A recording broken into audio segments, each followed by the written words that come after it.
corned beef brisket. We're gonna smoke this bad boy and turn it into pastrami. That's what it looks like. Let's get it, let's go. First step is gonna be to take this bad boy out of the pack, wash it down really good because it has a salty brine on it. Most people soak it for 2 or 3 days. Washing it will suffice. At this time, you can go around trimming all the edges, making them round and stuff like that, but this one looks pretty decent to me. I'm not gonna mess with it. One thing I did was just cut that tip off that was right here that was really long and sticking out. But otherwise, I'm gonna leave that fat on there as well. It's gonna drip down over the meat and keep it moist while it's cooking.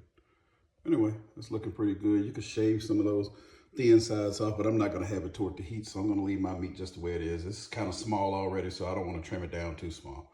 Anyway, I'm not gonna put a binder on this. I'm actually just gonna use my favorite rub and get ready to slap this bad boy on the smoker. Make sure you use a rub that doesn't have a lot of sodium in it. And my favorite rub that I'm speaking of is my personal secret rub that I use. But I will start making some rubs to go on the page for those that need to know how to make some. Let's get it. First off, I like seasoning with just regular black pepper. I don't need that thick cut black pepper, peppercorns ground up. I just like using regular pepper on this corned beef. Otherwise, I'd be grounding if it was a really big brisket because it gives it so much good flavor. Anyway, flip it over and do the same thing to the other side. And don't forget that little chunk there that you pulled off. Don't throw anything away. Next is my little secret rub that I like to use. Just gonna go over it with a really light coat. You don't want that stuff real thick and sticky, where it's so thick when you chew, all you taste is a big, thick piece of rub. Hit that, hit the other side, hold it up, and hit these sides right here. I know a lot of you don't like to sit around and watch a video where a person is seasoning for about 30 minutes and then finally get to the cook. So I showed you how I seasoned the other side. I went ahead and seasoned that side. I lifted it up, seasoned this side. If you wanna know how I lifted it up, you grab it like this, hold it up, and season it. Anyway, this meat, I'm not using gloves because it's going to my family before the critics come into the comment section. Anyway, remember, your way is the right way. I'm just showing you a different way. Let's get it, let's go. All I have is just a few coals over there in the side. It's that B&B competition style.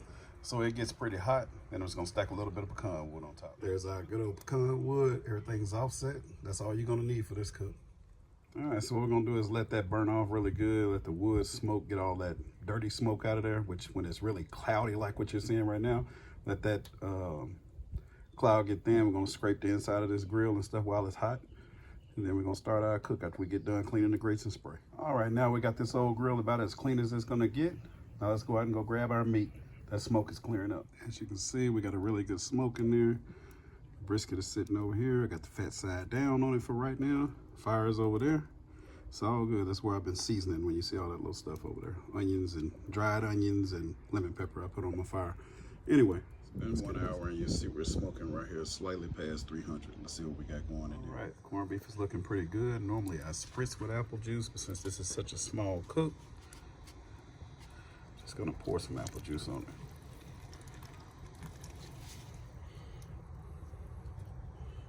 We're gonna let that sit for about another 30 minutes, then we're gonna come out and wrap it with foil. It's optional, but I like to quarter out a stick of butter, place it on some foil when I grate a wrap after it's been smoking for 1 hour and 30 minutes.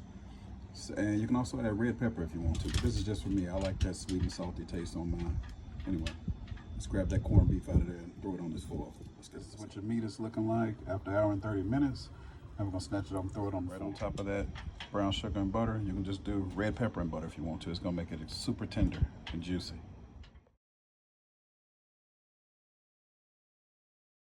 Just open it up and see what it looks like. Nice and juicy. Take that bad boy inside, get it cut up. We don't want to overcook this beef. See all the fat came off? See it all right there in the bottom? All right, let's go get a plate and plate this up. I always like to start off by showing how I can one hand cut my beef. And before we open this up, pastrami is always red, so don't think that it's raw. When it comes out, you won't see any blood, trust me. Look how easy that knife went down through there. Remember, if you get roast beef or pastrami from the deli, that's the color that it always is. This is not raw. You can cook this until this whole piece of meat turns into a lump of coal and still gonna look like that in the center. So let's get this cut. Pastrami is extremely juicy. If you ever had this before, then you know it's like the consistency and color of ham when you're done with it. Even though it's beef, it still looks like ham whenever it's done. So there's your corned beef brisket that we turned into pastrami. Yeah, I could have sliced it thinner if I'd had a slicer, but I usually like mine like this size to make barbecue sauce.